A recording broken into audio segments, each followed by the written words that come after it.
Hi, everyone, Woo! and welcome to PenPaperPad on Books. And today we have a special guest with us, Dianna L. Gunn.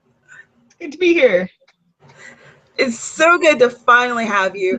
We have been missing each other all summer long, and it's not even the end of the summer, and we did it. You know, everything always gets blurry in the summer, though. True, very true. So I'm going to tell you guys a little bit about Dianna. She is from Toronto, and she's a freelance writer. I know you through, I'm not sure how I knew you. Probably Twitter. I'm most active there, so I was originally in the Twitter chat, and then I joined the Facebook group, the Right Stuff chat. Excellent. So, hashtag Right Stuff every Tuesday at 9 p.m. Plug, plug, plug. But that's how I know Dianna, and I read her fantasy novella, Keeper of the Dawn, which we'll talk a little bit about, which I loved. So good. And she is also really an advocate for authors and helping them through their creative struggles. If you go to her website, thedabbler.ca, you can find all kinds of articles that she's written for people and testimonials from some of her clients. And so let's start with Keeper of the Dawn, because that was really how I was first introduced to your writing. Where did you get the idea?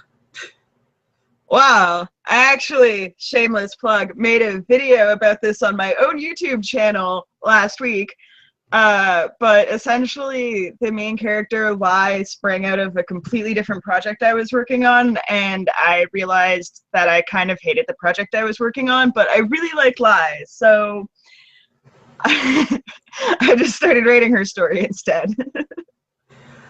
Her story is so fun, and I love that it's kind of like this fantasy novel or novella that takes place when you read it almost feels like it could be historical, just the way that there's kind of a lack of technology that's happening, and there's magical elements, and there's representation, so it's not just a cisgender kind of story. And yeah, I appreciated that. Awesome. I definitely do think I still could have actually done a fair bit better in the representation. There are a couple little things that have been pointed out to me that were read a certain way by a couple of people, but are very not true.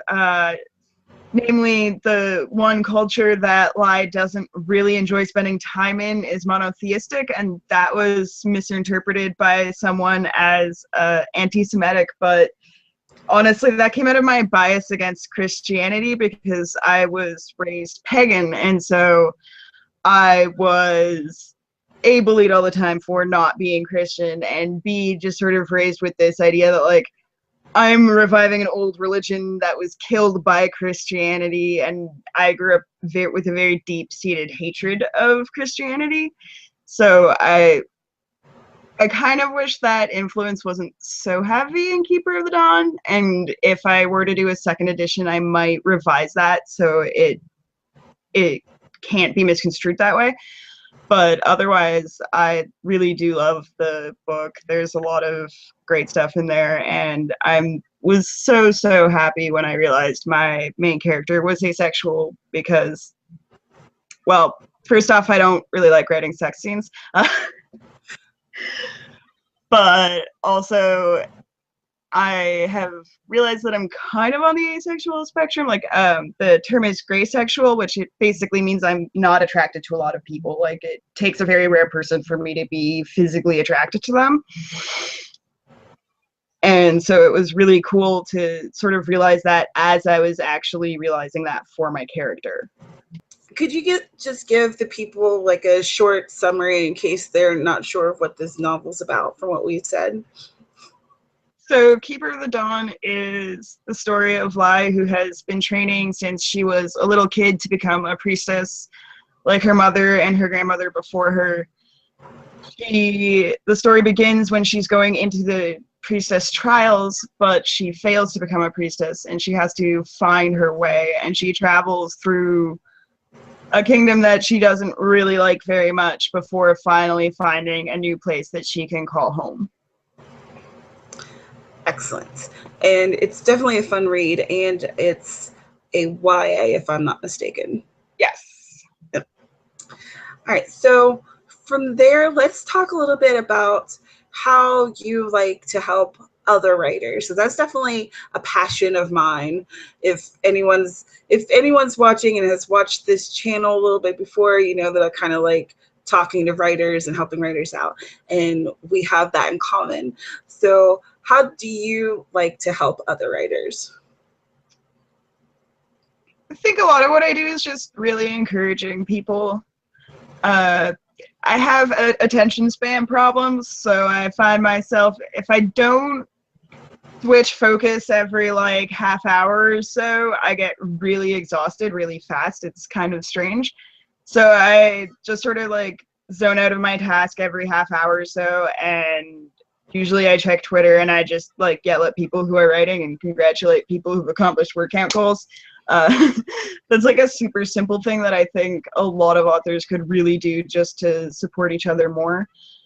I also write a blog for writers, and I am working on a book called Selfcare for Creative People, because I think that pursuing a creative career kind of sets you up for depression and struggles with anxiety. Like there's just so much like rejection and all of that, and you know, you're so close to your work and there's all this heavy criticism and it's really hard to deal with. And so I think creative people have unique challenges with self-care, and that's something that I've been exploring in my own life as well as through this book. I think it's a book. I'm developing it out and it looks like it's going to be book length. I like that. I think it's going to be a book. It's close. It's bookish. Yeah, bookish. I mean, I guess you could argue that Keeper of the Dawn is bookish because it's a novella too. I do tend to write on the shorter side of things. I have a kind of sparse writing style, so. Well, and I think with nonfiction, for it to be a little shorter, it can still be called a novel. You know, I don't think that the length is that strict with nonfiction, unless it's like a 10-page PDF. Then, Yeah, that's just a handout. Yeah, that's a handout. Don't rip us off. Yeah. It's like terrible. But I agree with the self-care aspect of creatives. And I think that a lot of times that's not a topic that's fully explored. I think that often creative people tend to be working alone. And when you're alone, you're not necessarily thinking about, you know, how do I feel right now? And have I stood up in the past 3 hours, or we're eating today. You know? Yeah. I'll admit that part of writing this is trying to encourage myself to have better self-care habits for my own self, because I am notorious for waking up. I don't really have much of a stomach when I wake up, so maybe I'll have like a slice of toast or something, but a lot of mornings I'm terrible and I don't even bother doing that. And then I suddenly realize that it's like 7 o'clock. Yes, and point today I haven't really eaten. It's like so that's definitely a big struggle. It's really caught up in your especially when you love it so much, and it's also really easy to get lazy and just not want to get up. Oh, definitely. And I drink coffee. So coffee is an appetite suppressant. So Yeah. I don't like pair coffee with a thing, that I'm not going to eat anything and I'm going to forget and I'm going to drink more coffee, and then my stomach feels awful. Like, why do I feel so terrible? Oh my God. Oh, because I haven't eaten any food and I've drank a cup, well, like a pot of coffee, and I haven't drank water. That's why. Pretty much. That's the real struggle for writers, I find. So part of my just do things. Take time to take care of yourself, and be bad at it like me. You have to like actively schedule that time when you can. Face employment or just like part-time employment, whatever, or are deliberately freelance, and so the schedule's sort of all over the place, and that makes it really easy to fall into things. But it's just like actively schedule time for self-care, and it makes all of the difference. And I really do try. I have a hard time any kind of schedule though. I have a very up and down wave of energy. That's a really good tip, though. Schedule your self-care times, or schedule when you are going to have lunch every day and when you eat a snack. How Yeah. how long do you sit in front of a desk? And I know some people, they'll have a timer on their phone, and whenever that timer goes off, that's when they get away from their desk and like go for a walk or just clean something in their apartment or just move around for 10 minutes so that they're not stuck here all day, which Yeah. I really need to do that myself. Yeah. I spend too much time in front of this setup. Me too. Oh, you do have quite the lovely space there, it looks like. Oh, thank you. I really appreciate the art. Thank you. Then there's random things like the green tie. So, it doesn't all make sense. And behind me, I have a walk-in closet, and let me tell you, that doesn't make a lot of sense right now. So, what are some other tips? Maybe your top 4 additional tips that you would give someone to kind of keep themselves going as a creative on a day-to-day basis? Um, Number one is I really think that creatives need to take a step back and really define a personal definition of success.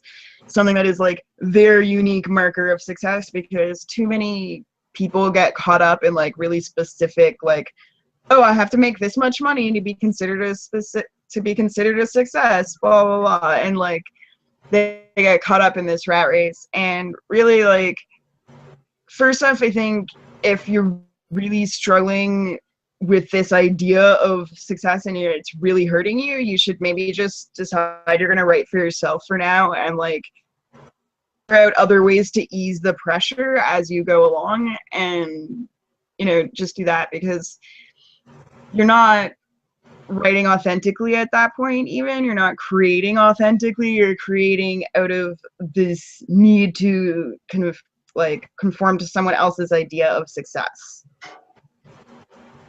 That's a great. And the other thing that goes with this is like your self-care plan needs to be your individual self-care plan. Like most of the project that I'm working on right now centers around finding ways to create your own self-care systems rather than like traditional self-care tips. Much as the next person, I live in an apartment that doesn't have a bath worth bathing in. That's a fact of my life. So I find other ways to do self-care, and I find that a lot of typical self-care doesn't allow people to honor their realities. Which is a concept from DIY MFA, which is actually a website where they teach you how to teach yourself to write, essentially. It's creating your own MFA program, and I worked with Gabriella, the creator of it, somewhat on my self-care handout that's coming out next. Crap. Recording this so, DIY MFA? Yeah. I've been following it since it was just a little wee website. Now she offers multiple courses. Last year, she started offering a course called Pixels to Platform, and I actually participated in the first run, which got me personal feedback from her on my whole platform and on my self-care handout. That sounds really cool. I jotted it over here because I'm going to check that out later. Yeah, she just finished doing her second run of the course, and I don't know when she'll do another one, but it was absolutely worth taking. Working with Gabriella is great. That's so cool. I hadn't heard of that before. I love talking to authors and learning new things. Yeah. Oh, and that brings me to what I will say is like my final tip is also if you have a lot of like personal creative hobbies or personal projects, like, you know, I have a huge book series I'm working on, and I'm writing the first draft of book 1 in that series. I'm editing a like 4th draft of another, like a novella I wrote in that same series that happens later, but I ended up writing it first. And I have this self-care thing going on, and I have all my freelance work. And so one thing that's really important is prioritizing, not just making time for your creative projects, but honoring which creative projects mean the most to you and focusing on those first. So the reason that it's taken me so long, like I did the last call with Gabriella and got my feedback on the self-care handout like maybe about a month ago. And the reason it's taken me so long to implement that feedback is because part of my self-care is making sure that I do my fiction projects first after I finish my work, because that is my true love. That's what truly nourishes my soul. That makes absolute sense. I think that there is a temptation to try to do everything at 100%, and it's just impossible. It's just not Yeah. possible. You are only human. I know it sucks, and I know that especially right now, sometimes you don't want to be associated with the human race, but you are human. We all make mistakes.